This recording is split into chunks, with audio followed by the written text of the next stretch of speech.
Hello everybody, my name is Taman Kanchanapalli. I'm part of Group 7 and today I will be presenting my artwork piece for this semester's philosophy class. The artwork that I will be going over is The Triumph of Death by Pieter Bruegel. The artwork is depicted right here as I'm showing. This is a smaller version of the artwork and there'll be a bigger version along in the slides. But as you can see here, it is clearly stated in the title itself. It is the triumph of death. As we can see, multiple skeletons sort of rampaging throughout a village or throughout a community of people. You can see various scenes depicted in the background, barren wasteland, death sort of covers every piece of this landscape painting. As we can see, there's no vegetation. There are people being killed, there are people being courted, and there's sort of anguish and discord throughout all of the painting. Now, the second image on this slide is actually Pieter Bruegel himself. This is, from the 1500s, so there's no an exact image of him, but rather paintings of him that were drawn, and this is a sort of accurate painting of him that could be recovered from those times. And there he is right there. So we'll move straight on to it. First, let's talk a little bit about the painter himself, Pieter Bruegel the Elder. He was born somewhere in 1525, not entirely sure where, but he died September 9th of 1569.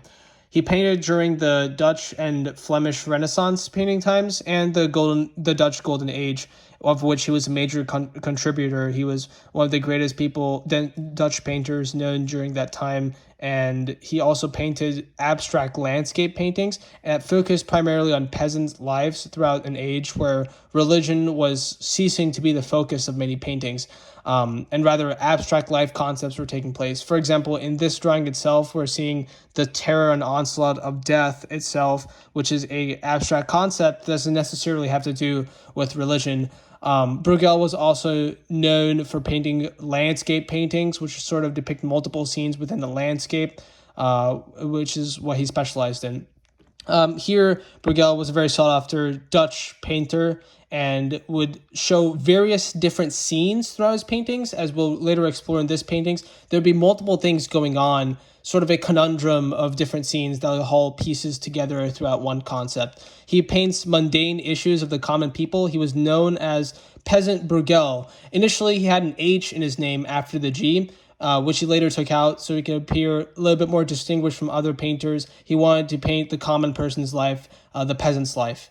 Some historical background for this painting is that it took place during the Black Plague. The Black Plague had a huge influence on this painting, as death was now very spontaneous and common throughout Europe, as there was no cure for the Black Plague during this time, and it was terrorizing a lot of folk.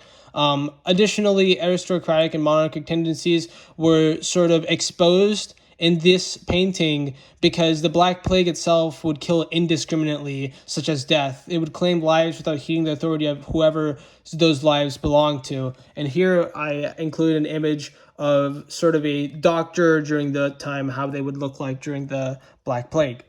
Now here's the artwork itself. It is a larger image of the artwork. There's various scenes, which I'll explain throughout the course of this presentation. Here, the interpretation of this painting is that I see it as sort of a visual description of skeleton armies that represent death, claiming the onslaught of various people's lives in this painting. It was painted in 1562, and there's various people who come from different socioeconomic, and religious classes, yet death is still claiming all their lives nonetheless. Now, there are various different scenes present in this painting, which I'll go through each one by one here. First, you can see that the background lacks any vegetation, is barren and completely devoid of life, which we all are able to see throughout the painting. Second, you can see a dinner scene where supper was being served as bones and skulls, and those diners were being slaughtered. And I'll go into that more detail right here, as we can see that there's dinner being served by the skeletons, sort of barren skulls are being presented. Those who were eating the dinner are now on the floor, like sort of killed by the skeletons, the onslaught of death itself. Next, we see a woman holding a spindle and distaff, which can be presented right directly in the middle of this painting. The spindle and distaff sort of representing the fragility of human life that can be immediately claimed by death itself. Next, we see a monarch clinging to his wealth, which shows the foolishness of trying to embrace material goods and attachments to this world when we're all dying. We see the monarch right here. He's pointing towards his gold and his possessions, which is depicted right here. And we see a skeleton right here showing him an hourglass, saying that his life is rather running out. We see the monarch is on the ground laying it. He's still trying to look for those material goods, which is useless at this point as his death has come. Now, we also see many folk in the background. Some try to flee, some try to fight back. However, the inevitable death is still coming towards them. Another interesting part right here is that there's a dying couple who are sort of embracing what is already happening. They seem to be accepting right here of what is going on. The couple right here embracing each other. Well, there's a skeleton in the background. We can see that, yes, the world is ending for them, but they're still accepting what's going on. They're in each other's arms. And very lastly, there's a skeleton on a horse that has a scythe that is courting people into a coffin trap with crosses indiscriminately. All these people are being pushed into this coffin right here. They're being courted by this skeleton on a scythe right here on a horse that's using the scythe to kill these folk and push them into this coffin right here, which can be depicted as something like the afterlife, what'll come after death. Now, here's my personal analysis on this artwork. We can see that there's multiple concepts present in this artwork, which is akin to the way that Bruegel paints himself. There's multiple different scenes, but there's one concept that holds them together. Everyone here is being confronted with death, no matter who they are, no matter where they come from. The question is, how do we engage with that concept that Bruegel is trying to point out? The triumph of death is symbolizing the mundanity of death. It's very common, will happen to everyone, and that is especially true during this time, which is accelerated by the Black Plague. Those who respond to death with fear and attempt to constantly prevent it, i.e. those who are fighting the skeletons or are fleeing away, will live a life full of fear and desperately fight what is inevitable in an exhausting fashion. They're not going to win against these skeletons. They're all very meticulous. They're able to court these humans into the afterlife towards the coffin. However, those who are able to understand and live with the concept of the inevitability of death will live a more fulfilling life and will be able to embrace each other in the now, such as the couple that were in each other's arms. Now, here is a summary of a couple of works that we've analyzed for the semester. I've chosen 2 works for this summary instead of 1 because the artwork ties better with these 2 summaries. First is Epicurus' letter to Menocius.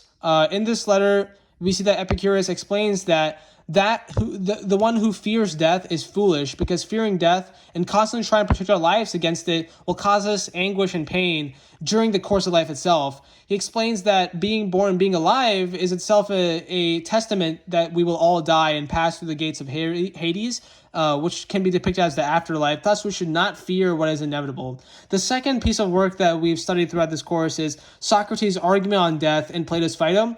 Death is either an eternal slumber or the transgression of the soul to somewhere else, most likely the afterlife. Either way, Socrates argues that death isn't something to be feared, but rather a natural occurrence, an occurrence that helps us prioritize the nurturing and enhancement of the soul as opposed to something like worldly material pleasures, which will be useless at the end of the day, because our soul is what departs from the world and ought to be prioritized. Socrates also explains that those who try to prioritize these material possessions will meet sort of a cruel life. They will end and become ghosts that will roam throughout this world. Now, the connection this painting has to these works is very simple. To the letter of Epicurus, we see that death is in fact inevitable, and those who are fleeing and fighting against death are facing more trauma and pain. Those who are in acceptance to this concept are not tortured by skeletons, and rather will pass peacefully towards the gates of hell, or of Hades. The painting also parallels Socratic interpretation of death, because although we are unsure of what death really is, we do know that our soul is what we should be focusing on, and we should not cling to material positions such as the monarch who is clinging to gold and will be in constant fear and denial of death. Now, here's another collection of Bruegel artworks. We see very similar forms of artworks, landscape paintings that has a whole conundrum of scenes going on. We see in this painting the battle between Carnival and Lent. There's multiple different people engaging in their own things, in their own battles throughout this artwork, multiple scenes, just like the Triumph of Death. We see the fall of rebel angels, another religious artwork similar to how the skeletons are being prioritized. And we see multiple scenes going on here, and we see the fall of multiple angels. And here, finally, the peasant dance, we see another concept where he prioritizes the work of peasants. The work of common folk is what Bruegel is emphasizing, which is a testament to his name, the peasant Bruegel. And we see multiple different scenes, the dance of these peasants of common life flourishing within these paintings. And that will be the end for today, folks. Thank you for coming to my presentation. I hope y'all understood a little bit more about Pieter Bruegel the Elder and his paintings. Thank you very much.